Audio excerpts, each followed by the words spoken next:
नमस्कार, आप सभी का हमारे चैनल कथा सरिता में स्वागत है। आज हम उत्तर भारत के प्रमुख त्योहारों में से एक वट सावित्री की कथा सुनेंगे। इस दिन सुहागन स्त्रियां अपने पति की लंबी उम्र के लिए व्रत करती हैं। एक समय की बात है, भद्र देश के राजा अश्वपति की कोई संतान नहीं थी।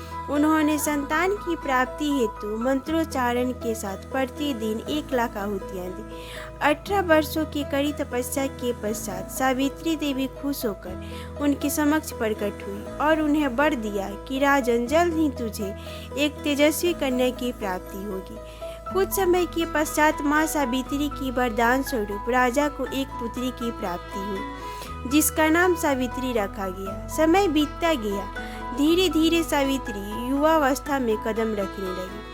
अब वह विवाह योग हो गई थी। वह काफी रूपवती थी। उसके पिता को योग वर न मिलने से काफी दुखी रहने लगे। फिर उन्होंने फैसला किया कि सावित्री स्वयं ही अपने वर की तलाश करे। इस दौरान सावित्री की मुलाकात साल्व देश के राजा धूम्रसेन के पुत्र सत्यवान से हुई, जिनका राज किसी ने छीन लिया था। इधर सावित्री ने सत्यवान को पति के रूप में चयन कर लिया। उधर देवर्षि नारद ने राजा को ये खबर पहले ही पहुंचा दी कि आपकी पुत्री ने जिसे अपना वर चुना है वह गुणवान, धर्मात्मा एवं बलवान है, लेकिन अल्पायु है। 1 वर्ष के बाद ही उसकी मृत्यु हो जाएगी। यह सब सुनकर राजा चिंतामग्न हो गए। सावित्री ने अपने पिता के दुखी होने का कारण पूछा तो राजा ने देवर्षि नारद द्वारा कही गई बात उससे कह दी और कहा कि तुम्हें किसी और को साथी के रूप में चुनना चाहिए। पिता की बात सुनकर सावित्री ने जवाब दिया कि आर्य कन्याएं अपने पति का एक बार ही वर्ण करती हैं। सावित्री के हठ के आगे राजा की एक न चली और उन्हें सावित्री का सत्यवान से विवाह करना ही पड़ा। सावित्री अपने गृहस्थ जीवन में बहुत ही खुश रहने लगी।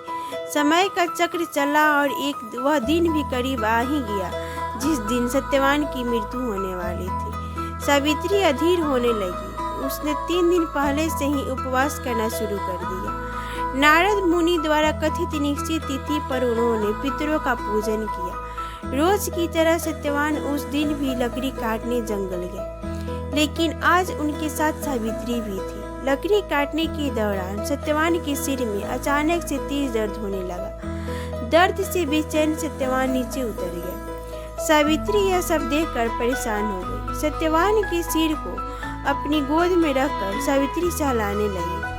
तभी वहां यमराज आ पहुंचे। यमराज अपने साथ सत्यवान को ले जाने लगे। सावित्री भी उनके पीछे पीछे चल पड़ी। यमराज ने उन्हें समझाने की बहुत कोशिश की, लेकिन सावित्री नहीं मानी। सावित्री की अपने पति के प्रति निष्ठा को देखकर यमराज ने कहा, हे देवी, आप धन्य हो, आप मुझसे कोई वर मांगो। सावित्री ने कहा कि मेरे सास ससुर वनवासी हैं और अंधे हैं, उन्हें दिव्य ज्योति प्रदान करें। यमराज ने वरदान दे दिया और कहा, अब लौट जाओ। लेकिन सावित्री अब भी नहीं मानी। वह अभी भी उनके पीछे पीछे चलती रही। यमराज ने कहा, देवी तुम वापस चली जाओ। सावित्री ने प्रत्युत्तर में कहा, हे भगवान, पति के पीछे चलना तो मेरा कर्तव्य है। यह सुनकर यमराज ने उसे पुनः वर मांगने को कहा। तब सावित्री बोली, हमारे ससुर का राज छीन गया है, उसे पुनः वापस दिला दे। यमराज ने सावित्री को ये वरदान भी दे दिया। फिर भी सावित्री उनके पीछे पीछे चलती रही। अब यमराज ने सावित्री से तीसरा वरदान मांगने को कहा। इस पर सावित्री ने वरदान में 100 संतान और सौभाग्य मांग लिया। यमराज ने यह वरदान भी सावित्री को दे दिया, लेकिन इस वरदान के मिलने के बाद भी सावित्री वापस नहीं लौटी। इस पर यमराज ने पूछा, अब क्या हुआ? अब तुम वापस क्यों नहीं जा रही? सावित्री ने जवाब में कहा, हे प्रभु, मैं एक पतिव्रता पत्नी हूँ और आपने मुझे पुत्रवती होने का वरदान दिया। अंततः यमराज समझ गए और सत्यवान के प्राण पुनः वापस कर दिए। इस प्रकार सावित्री ने अपनी समझदारी एवं बुद्धिमत्ता से अपने पति के प्राण बचा लिए। इतना ही नहीं, अपना खोया हुआ राज एवं अपने सास ससुर की आंखें भी प्राप्त कर ली। तब से इस दिन सौभाग्यवती स्त्रियां वट वृक्ष की पूजा करती हैं तथा अपने पति की दीर्घायु होने की कामना करती हैं। Thanks for watching. Please like, subscribe and share.